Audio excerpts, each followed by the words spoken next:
But in 1948, he was nominated as a member, or what we could call a councillor, of the Elgon Nyanza African District Council.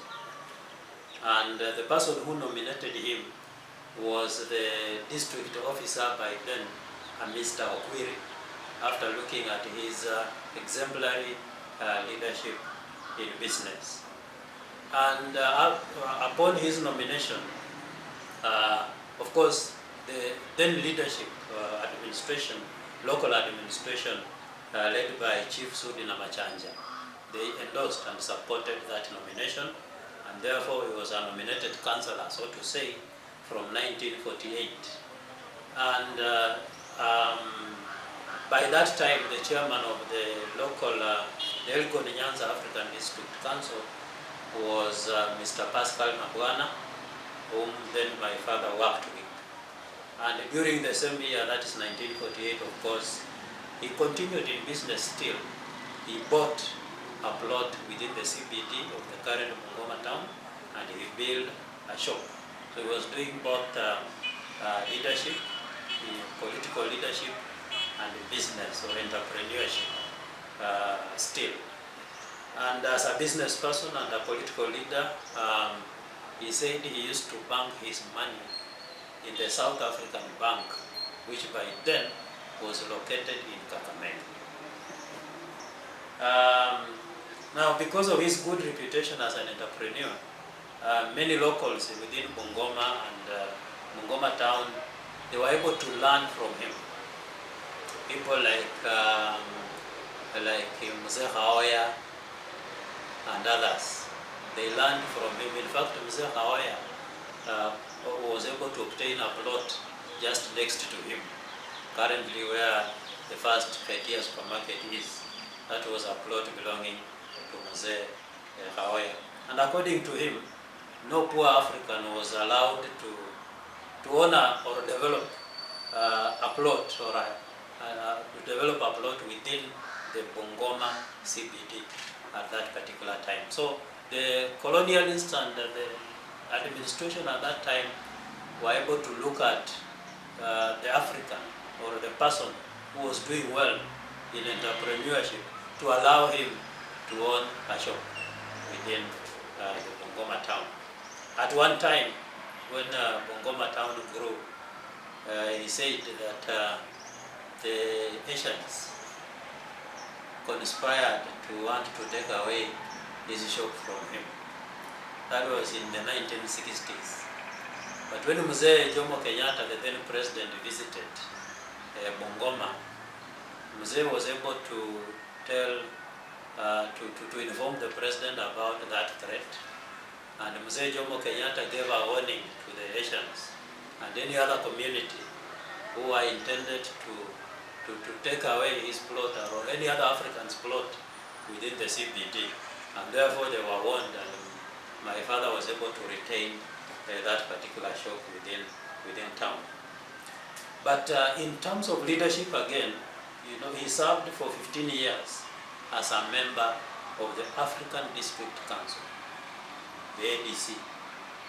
And in consideration of his development record, he was overwhelmingly elected as the first vice chairperson of the Bungoma Urban Council in 1963. He was the vice chairperson, elected as the vice chairperson of Bungoma Urban Council in 1963.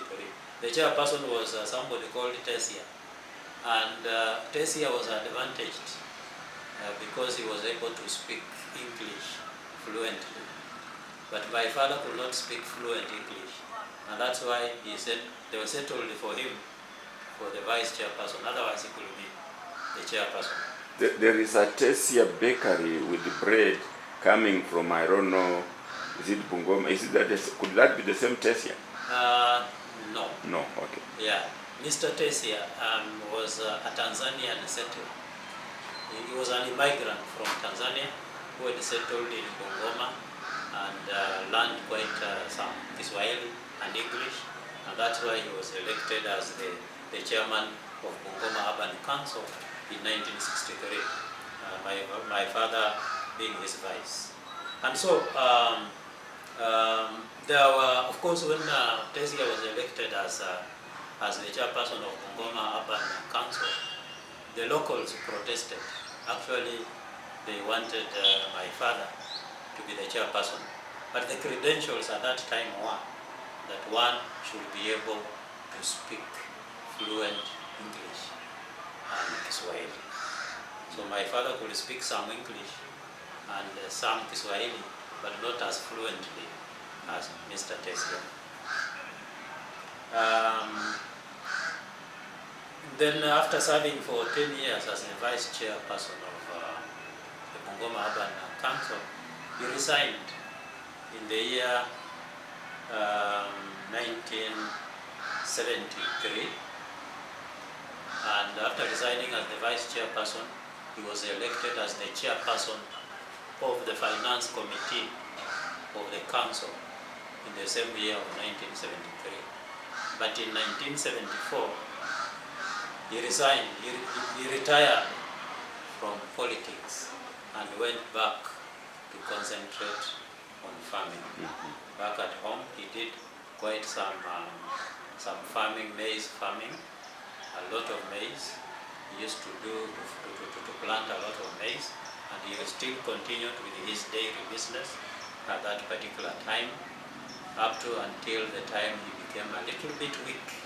That's when he left the business. But one key thing about his leadership credentials is that he knew the time to leave. And when he thought that his time for serving in politics was over, he voluntarily retired and went back to do his own business. He didn't want to serve in politics until death. Yeah.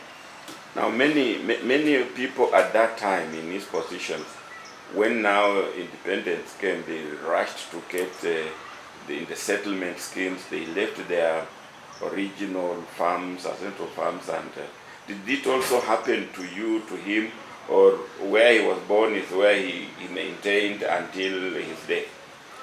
Yeah, uniquely about my father, where he was born is that is where he maintained until his death. He never moved away to go and maybe purchase property or settle anywhere else, apart from earlier in his life just going to work with the European settlers, but he didn't move away from where he was born. So this was in Sangalo area, you say? Yes, Sangalo, where there is Sangalo Institute of Science and Technology,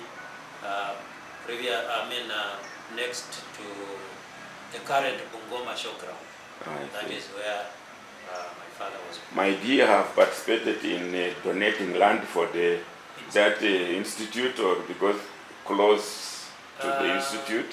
I think so, but what I only remember is that he participated in pioneering the dairy business, because Sangalo started as a dairy business center.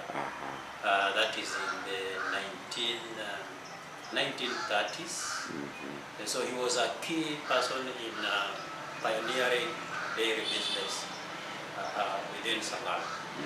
So he might not have donated land, but he donated the idea of advancing the dairy business within Sangalo.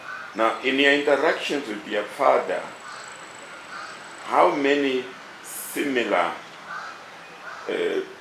Bukusu or Bungoma elders or citizens would you compare with your father? In other words, did you also observe other, you mentioned somewhere Pascal Nabwana, Mzee Haoya.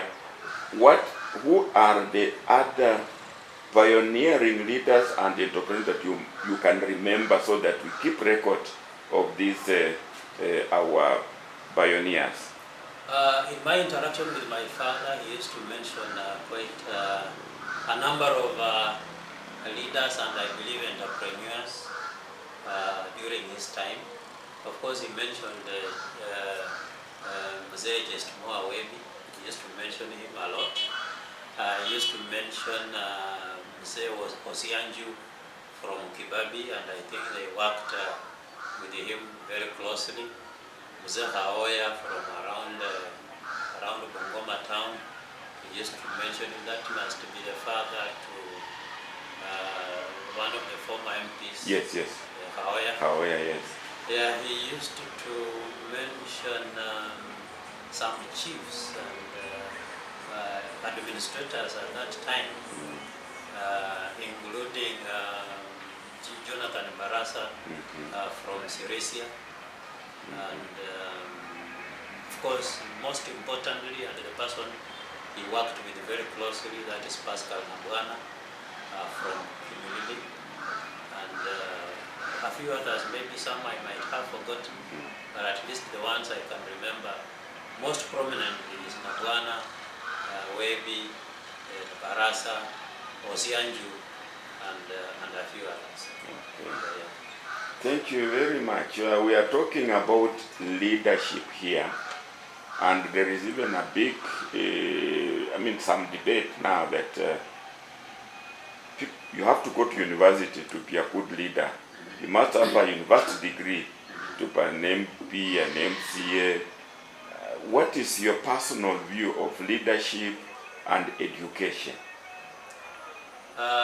Thank you. I believe that leadership is both inborn and made. There are those people who are born leaders irrespective of their educational level. But in the changing times in the society, in order for us to have leaders who can be able to articulate issues well, who can be able to interpret issues very well, and be able to communicate the same to the people in an objective manner, we need some reasonable education that a leader needs to have. It may not necessarily be a degree. Perhaps we can talk of a diploma and some other educational exposures. But most importantly, leaders of today need to be people who can interpret issues well and articulate them well.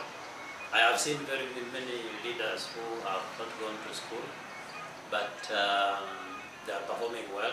But I have also seen their limitation in terms of conceptualizing issues and articulating issues affecting the society. A few of the leaders who might not have good levels of education sometimes tend to be a little bit petty, rather than looking at issues more objectively and more broadly. Sometimes they tend to be a little bit limited and therefore being a bit petty.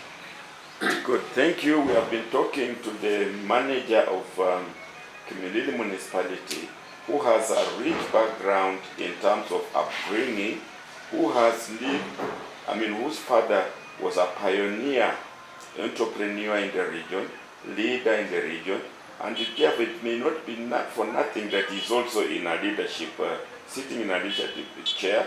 So he has enlightened us, given us a little bit of the history of development in Bungoma, from the times of pre-independence to post-independence. Thank you very much, Mr. Manager, and we hope this will be circulated for purposes of remembering where we are.